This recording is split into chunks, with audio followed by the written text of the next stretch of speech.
Hormuz കടലിടുക്കിലെ സംഘർഷം കാരണം ചരക്ക് നീക്കം തടസ്സപ്പെട്ട പശ്ചാത്തലത്തിൽ ഒമാൻ വഴി ചരക്കുകൾ എത്തിക്കുന്നതിനായി ദുബായ് കസ്റ്റംസ് പുതിയ നിയമങ്ങൾ കൊണ്ടുവന്നിരിക്കുന്നു.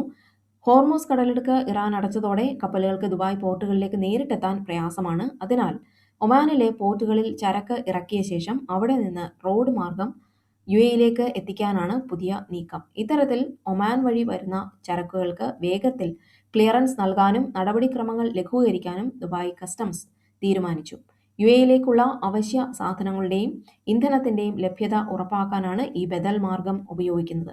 ഒമാൻ അതിർത്തി വഴി വരുന്ന ട്രക്കുകൾക്ക് പ്രത്യേക മുൻഗണന നൽകും. ഇതിനായി അതിർത്തികളിൽ കൂടുതൽ ഉദ്യോഗസ്ഥരെ വിന്യസിച്ചിട്ടുണ്ട്. ഹോർമസ് കടലിടുക്ക് അടച്ചതോടെ ലോകമെമ്പാടും പെട്രോൾ, ഡീസൽ വില കുതിച്ചുയർന്നു. നേപ്പാൾ ഇന്ധനം ലാഭിക്കുന്നതിനായി ആഴ്ചയിൽ 2 ദിവസം അവധി പ്രഖ്യാപിച്ചു. വിയറ്റ്നാമിൽ ഡീസൽ വില ഇരട്ടിയായി വർദ്ധിച്ചു.